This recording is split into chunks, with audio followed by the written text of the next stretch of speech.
Let's dive into a really fascinating story about a family feud, a single house, and a legal battle that went on for decades. And the most incredible part? The answer was hidden inside a law that completely changed everything. So it all starts with one house in Satara, India, but two totally different stories. On one side, you have the plaintiff, a widow, who says her husband's sisters were just temporary guests who had long overstayed their welcome. But the three sisters, they had a very different take. They said, no, our father gave us this home. It was meant to be our place of safety for our maintenance and residence. And just to get a clear picture of who's who, the plaintiff is the widow of a man named Laxman. The defendants are his three sisters. Now here's where it gets really complicated. Two of these sisters were either widowed themselves or had been deserted by their husbands. They weren't just visiting. They had been living in this family home for decades. At first, the lower courts actually sided with the widow. They ordered the sisters to leave the home. But the case was nowhere near that simple. It turned out the whole thing hinged on one critical fact that was, amazingly, a total mystery. And get this entire decades-long legal fight, it all boiled down to one seemingly simple question that nobody could actually answer for sure. In what year did the sisters' father, Rama, pass away? This timeline really shows you why that date was the absolute key to everything. You see, one sister moved back home way back in 1949. Their father died sometime around 1950. But smack dab in the middle of all this is 1956, the year a landmark law was passed that completely rewrote the rules for women's property rights in India. So what was so special about 1956?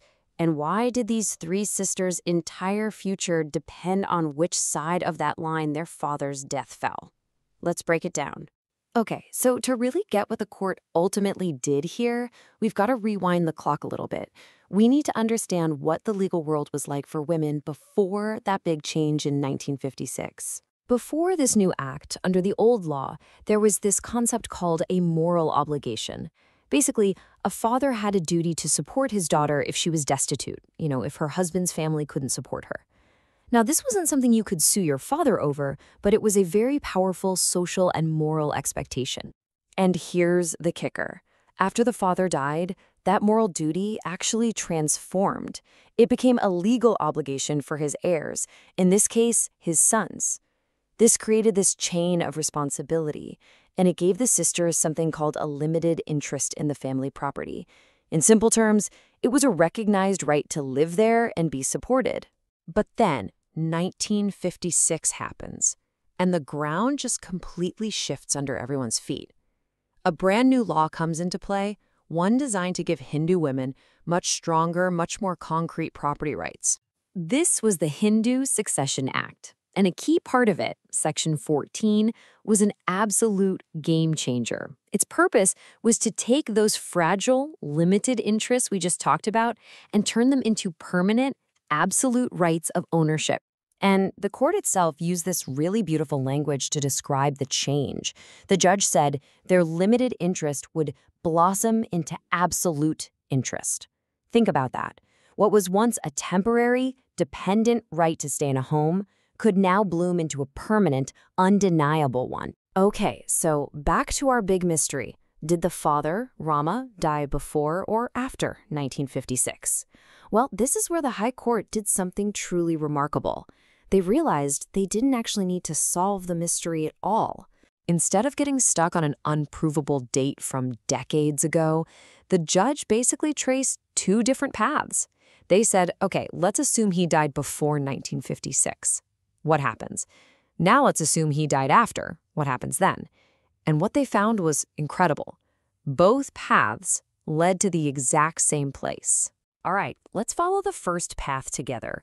What if their father died before that new law was passed? Well, under the old laws, because they were destitute, they already had that limited interest we talked about, that right to live in the home. So when the 1956 Act was passed, Section 14 was like a switch that flipped. It took that existing right they already possessed and automatically upgraded it. It blossomed it into an absolute, unbreakable right. Okay, so now for path number 2. What if he died after the new law was already on the books? Well, in this scenario, the law was even more straightforward. The 1956 Act had made daughters Class 1 heirs. This was a huge deal. It gave them a direct, equal right to inherit property right alongside their brothers.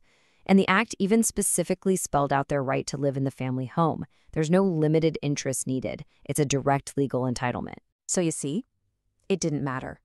Before 1956, after 1956, either way you slice it, the result was exactly the same. The sisters had a legally protected, unbreakable right to stay in their home.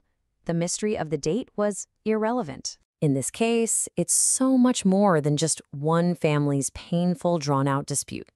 It's really a powerful story about how the law can evolve and adapt to deliver justice.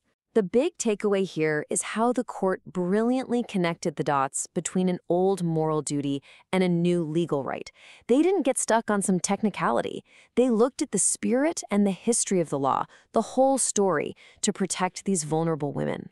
And so, finally, on August 13th, 2024, after a legal fight that started all the way back in 1986, we're talking nearly 40 years, the court officially overturned those old eviction orders and dismissed the case for good.